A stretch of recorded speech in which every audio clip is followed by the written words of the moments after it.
São José não nasceu cidade, né?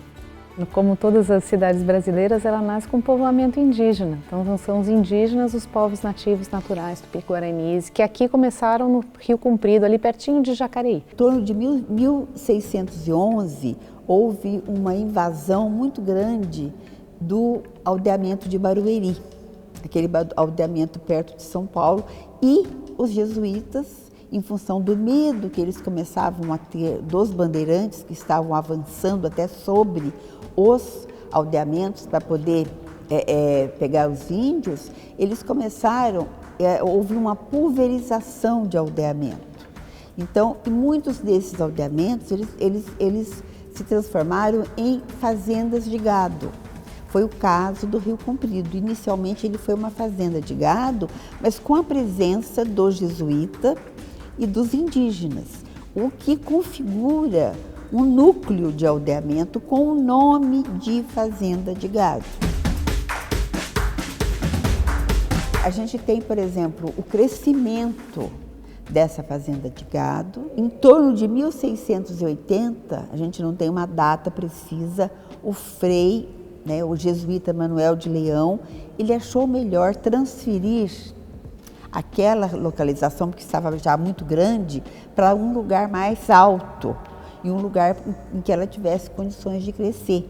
Foi quando houve a transferência do Rio Comprido para a região que hoje é exatamente aqui, nessa igreja, nesse local onde foi erigida a igreja matriz, que foi feito o aldeamento pelo padre Manuel de Leão. E a gente entende que essa transferência, ela realmente foi o start, o início mesmo do aldeamento de São José dos Campos.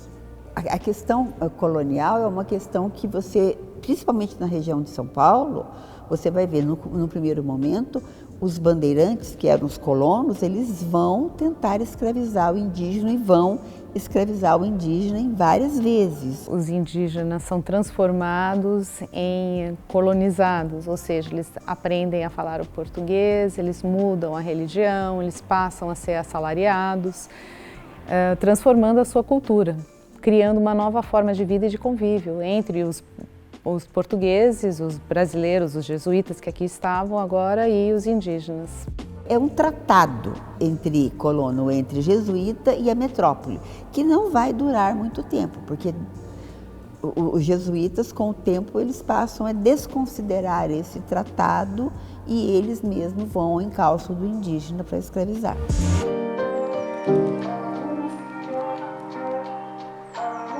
Então, veja bem, os jesuítas foram expulsos do Brasil em 1759, exatamente. Não só do Brasil, como até da América colonizada pelos espanhóis. E, até então, o aldeamento de São José dos Campos era gerido pelos jesuítas. A partir desse momento, o que a metrópole faz? Ela coloca um gestor civil. Aí a gente vai ter um diretor. O aldeamento, ele não se dissolveu com a expulsão dos jesuítas. São José vai ser erigida a condição de vila em 1767 e foi um marco, porque a vila, ela dava a posse definitiva do lugar para Portugal. A transformação de aldeia em vila é um processo que vai acontecer em todo o estado de São Paulo. Então é legal também a gente sempre pensar a cidade refletida no cenário estadual, nacional, regional. A aldeia se transforma em vila, como Morgado de Mateus, vão se formar vários centros urbanos no estado de São Paulo e vai evoluir depois para a cidade.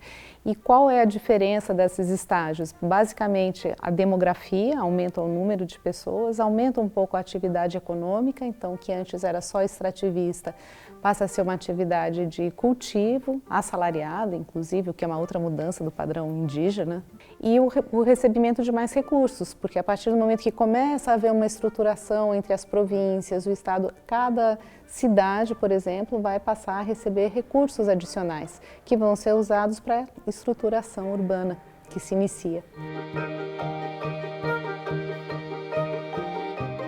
A partir de meados do século XIX, nós vamos ter muitas mudanças ocorrendo no Vale do Paraíba. Porque o Vale do Paraíba, antes do café, era um local empobrecido.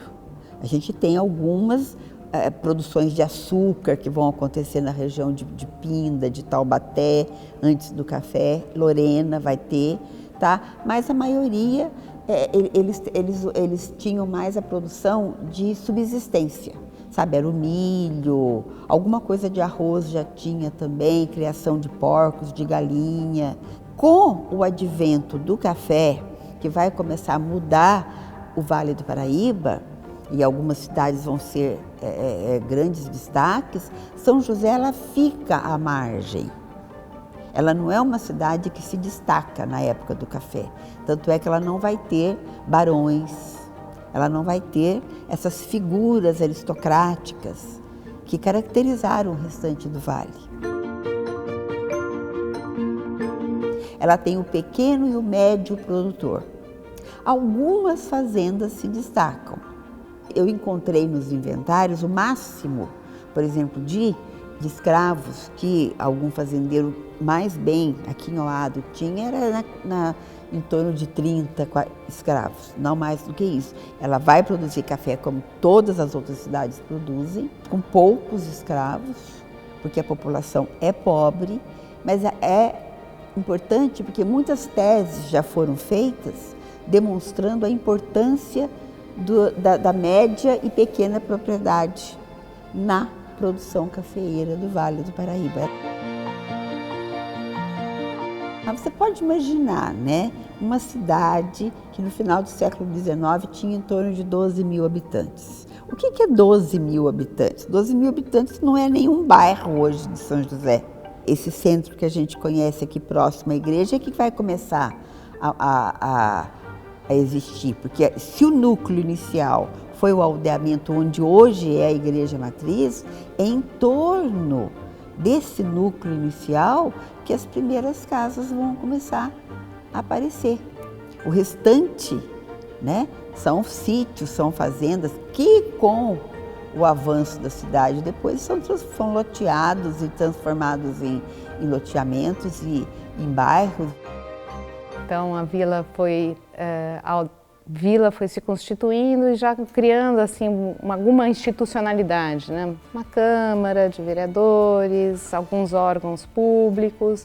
Em 1867, no movimento do Estado, sob o comando do Morgado de Mateus, junto com outras aldeias que foram elevadas à cidade, São José é elevada à cidade também, com seu nome definitivo em 1871. São José vai começar a mudar com o advento da tuberculose do século XX já.